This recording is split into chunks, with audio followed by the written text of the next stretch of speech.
फोक, इसको क्या बोलेंगे हम, फोर्क, ठीक है, जैसे आप प्रोनाउंस कर सकते हो फोर्क, ठीक है। देखिए फोर्क क्या है, आप सिस्टम कॉल है, क्या है ये, एक सिस्टम कॉल है। जब भी प्रोसेस को थ्रेड्स की आवश्यकता होती है तो क्या करता है ये, फोक सिस्टम कॉल को कॉल करता है, ठीक है, इसको इन्वोक करता है। तो यहाँ पे लिखिए इस सिस्टम कॉल के द्वारा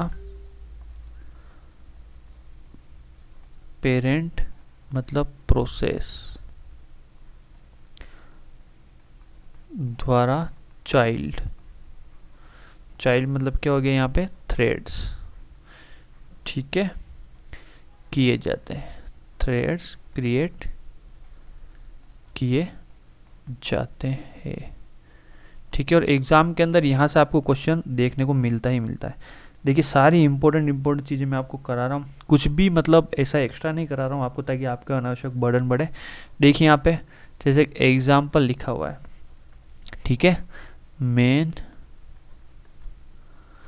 और यहाँ पे कॉल कराया है फोक, ठीक है, और ये क्लोज कर दिया। अब इससे क्या होगा, देखिए कोई प्रोसेस जैसे पी, क्या है ये प्रोसेस, क्या है ये पी, तो इसने क्या किया, एक फंक्शन कॉल किया, कौन सा फंक्शन कॉल किया सर, फोक फंक्शन कॉल किया। जैसे ही फोक फंक्शन कॉल होगा ये क्या करेगा, इसको दो पार्ट में डिवाइड कर देगा, किसको, इस प्रोसेस को, जिसके अंदर क्या करेगा ये, एक के अंदर इसका चाइल्ड बना देगा, क्या बना देगा, चाइल्ड C1, और एक के अंदर खुद को बना देगा फोक, ठीक है, इस प्रोसेस को बना देगा। तो ये हो गया आपका पेरेंट, पेरेंट के साथ ये पेरेंट, और क्या हो गया, ये चाइल्ड हो गया। चलिए एक और एग्जांपल लेते हैं यहाँ पे, मेन और अब मान लीजिए दो फोर्क कॉल किए, ठीक है, दो फोर्क सिस्टम कॉल जनरेट हुए। अब इससे क्या होगा समझने की कोशिश कीजिए, ये आपका था प्रोसेस पी, यहाँ पे एक फोक फंक्शन कॉल हुआ, ठीक है, जैसे ही फोक फंक्शन कॉल हुआ ये क्या हो गया, आपके दो पार्ट के अंदर स्प्लिट हो गए, ये इसका बन गया एक चाइल्ड C1 और ये क्या हो गया, इसका पेरेंट।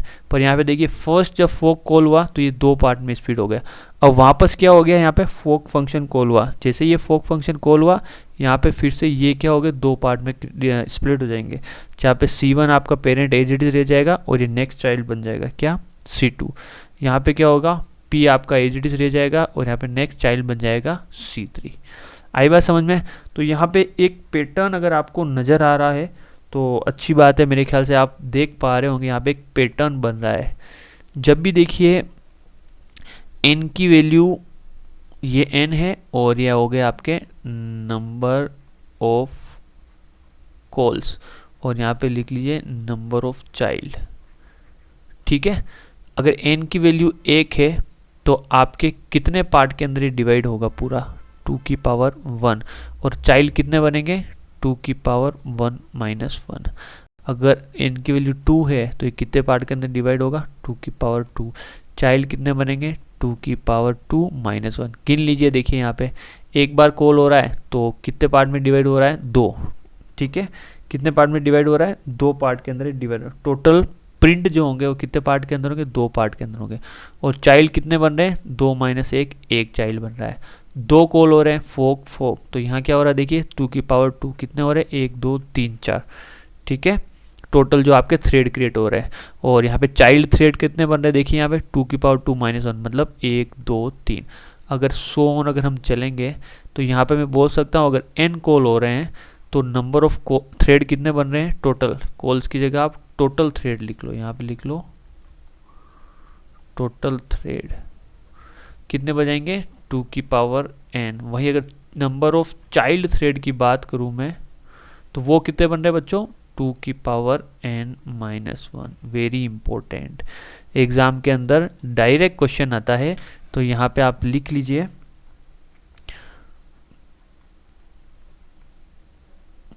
यहाँ पे लिख लीजिए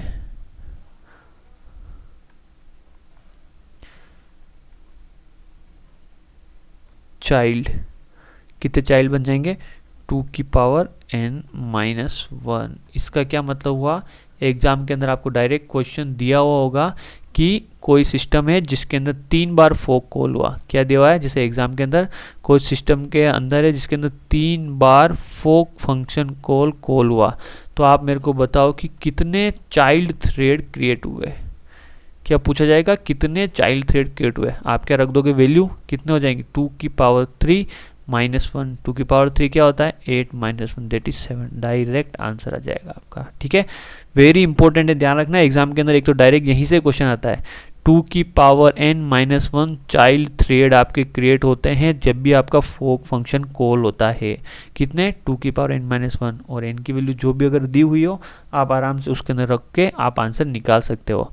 अब देखिए एग्जाम के अंदर और क्वेश्चन कैसे आता है, यहाँ पे आपको क्या दिया जाता है, कई बार आपको प्रिंट स्टेटमेंट दे दिया जाता है। ठीक है, अभी तो मैंने कुछ प्रिंट नहीं करा है, कई बार आपको प्रिंट दे दिया जाएगा, जैसे मेन आपको ऐसे आ जाएगा फोक और फोर्क।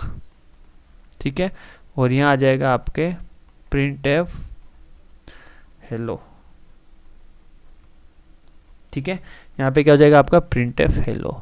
इस केस के अंदर पूछ लिया जाएगा कि हेलो कितनी बार प्रिंट हुआ, तो आंसर क्या हो जाएगा हेलो, मतलब ये चाइल्ड थ्रेड के अंदर हेलो आपका क्या होगा प्रिंट होगा। तो आपके चाइल्ड थ्रेड कितने हैं 2 की power n minus 1 3 minus 1 that is 7। क्या हो जाएगा इसका आंसर हो जाएगा। ठीक है, तो इस तरह के क्वेश्चन आपको एग्जाम के अंदर देखने को मिलते हैं।